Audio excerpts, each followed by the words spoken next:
Survey مانتے ہیں نا؟ بالکل مانتے ہیں. اس میں تو جو باتیں آپ کہہ رہے تھے اور قوم سن رہی تھی، مہنگائی ہے، آپ خود ہی کہہ رہے ہیں، پرائم منسٹر صاحب کہہ رہے ہیں، منسٹرز کہہ رہے ہیں، وزراء کہہ رہے ہیں. لیکن میں ایکسپیکٹ کر رہا تھا چوہدری منظور صاحب جی بی کا بھی سروے مان لیں گے. وہ جی بی کا سروے نہیں مان رہے، یہ سروے ٹھیک ہے ان کے لیے. لیکن میں سمجھتا ہوں، دیکھیں کشف ایک حقیقت ہے کہ ایک پاکستان کے مشکل ترین وقت میں یہ سروے کیا گیا ہے. اس وقت قوم کو مہنگائی کا سامنا ہے. کرونا کے بعد آپ کے سامنے انشاءاللہ تعالیٰ اگلے سال یہی سروے ہوگا، اور مجھے امید ہے کہ چوہدری منظور صاحب ہی میرے ساتھ ہوں گے اور اس سروے کو یہ ایڈمٹ بھی کریں گے، ایکسیپٹ بھی کریں گے اور مانیں گے بھی. جنوری تو بعد ہے، تانوں رہنے نہیں دینا. اور وہ تو پچھلے سال بھی آئے تھے جی، جنوری کے بعد نہیں رہنے دیں گے اور پھر یہ چلے گے، اور جنوری کے بعد دیکھ لیں گے. چلیں چوہدری صاحب، مجھے امید ہے کہ فروری میں اور آپ کاشف باسی کے ساتھ پروگرام کر رہے ہوں گے، ہم حکومت میں ہوں گے اور آپ یہی جلسہ کھیل رہے ہوں گے. ٹھیک ہے جی، یہ کلپ رکھیے گا میرا ریکارڈ پہ، اور آپ نے چلانا ہے جنوری کے بعد. دیکھیں میں چوہدری صاحب اب آپ سروے پہ ہمارے اوپر چارج شیٹ آئی ہے، مجھے 1 منٹ سکون سے دینا. دیکھیں ہمیں اسٹرگلنگ اکانومی ملی، ریکارڈ کا حصہ ہے. ہم نے پوری نیک نیتی سے کوشش کی، اکانومی کو ٹریک پہ لے کے آ رہے تھے. آپ کے سامنے پوری دنیا کو کرونا پینڈیمک چینی اور آٹے کا کیا تعلق ہے اکانومی سے؟ دیکھیں وہ ایک سپلائی ڈیمانڈ اور وہ جو اس مینیج کرنا تو گورنمنٹس کا کام ہوتا ہے نا باس. وہ کریں گے، کر بھی رہے ہیں انشاءاللہ تعالیٰ. انکوائری رپورٹیں آنا شروع ہو گئی ہیں منظر عام پہ، اس کا رزلٹ دیں گے کاشف آپ کو. قیمتیں کم نہیں ہوتی، یہی گورننس ہوتی ہے. آپ سپلائی ڈیمانڈ کو ہیڈ آف ٹائم دیکھتے ہیں.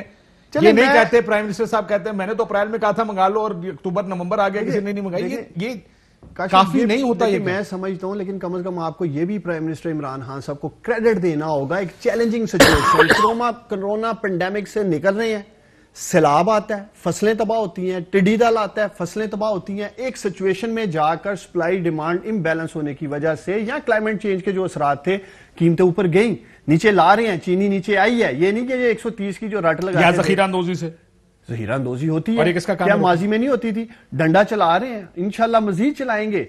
اصل میں جو بات آنا چاہ رہا ہوں، ڈر کی بات جو آپ نے کی ہے، دیکھیں یہ 4% لوگ کون سے جو کہتے ہیں آپ اس 4% میں ہیں؟ دیکھیں ایک سیکنڈ پہلے دیا داس دیو، مجھے تو نہیں پتا 4% جو کہ جڑا کہتا ہے مہنگائی نہیں ہوئی. کہہ رہا ہوں میں اس بات کو تسلیم کر رہا ہوں. پاکستانی مشکل وقت سے گزرے ہیں، گزر بھی رہے ہیں، مہنگائی کا انہیں سامنا بھی، اور انشاءاللہ تعالیٰ اس کو نیچے لے کے آئیں گے. اگلے سال کے سروے پہ میں انشاءاللہ تعالیٰ آپ کو کہہ رہا ہوں، مجھے امید ہے یہ مانیں گے. لیکن ایک بات میں کاشف جو کہنا چاہتا ہوں، دیکھیں آج مہنگائی کی وجوہات کیا ہیں. چلیں ایک آپ نے کہہ دیا ذخیرہ اندوزی ہے. کیا کرنٹ اکاؤنٹ ڈیفیسٹ جو آپ کے روپے پہ پریشر تھا جس کی وجہ سے آپ کا روپیہ کمزور ہوا، کیا وہ مہنگائی کی وجہ نہیں؟ دیکھیں کچھ کیا چیزیں وہ کون لوگ تھے، کون سی حکومتیں؟ دوسری بات میری بات سن دو اور باتیں پھر آپ مجھے سارے بات سنتے ہیں نا. جب آپ آئی ایم ایف کے پاس جاتے ہیں، آئی ایم ایف کی کنڈیشنز ہوتی ہیں، وہ آپ کو کہتا ہے بجلی مہنگی کرو، گیس مہنگی کرو، وغیرہ وغیرہ وغیرہ، اس کی وجہ سے انفلیشن بڑھتی ہے.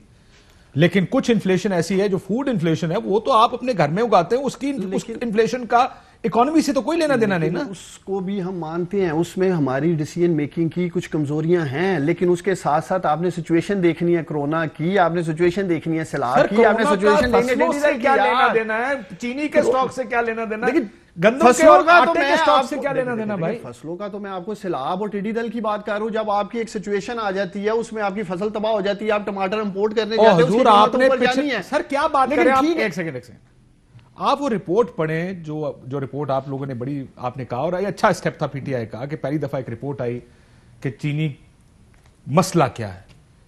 آپ نے کہا تھا کہ ہمارے پاس آپ نے ایکسپورٹ اسی لیے کرائی نا کہ ایکسس چینی تھی پاکستان. جو اسٹیٹسٹک ڈیٹا اویلیبل تھا اس کی بیس پہ ڈیسیژن میکنگ کی گئی. لیکن یہ بھی حقیقت ہے، لیکن کاشف یہ بھی حقیقت ہے، آپ درجنوں شو کر چکے ہیں کہ چینی ایک خاص گروہ کے کنٹرول میں ہے. تو آپ گروہ کنٹرول نہیں کرتے، تو وہ توڑیں گے گروہ کو انشاءاللہ تعالیٰ. دوسری بات میں جو کہنا چاہ رہا ہوں، کیا آج انڈسٹری اوپر نہیں جا رہی ہے؟ آج آپ کی ٹیکسٹائل کی مل ماشاءاللہ دیکھیں، لوگوں کو کاریگر نہیں مل رہے ہیں، مزدور نہیں مل رہے ہیں. ایک ڈائریکشن ہے جس کی بات کی جا رہی ہے. کیا آپ کا روپیہ تگڑا نہیں ہوا؟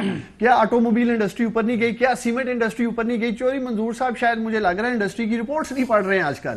ڈائریکشن سمت ٹھیک ہے، انشاءاللہ تعالیٰ اس سچویشن سے نکل آئے ہیں، اور مزید آپ دیکھیں گے. میں جلسے جلوسوں کے اوپر آ جاؤں، کیونکہ مسئلہ یہ ہے کہ ملک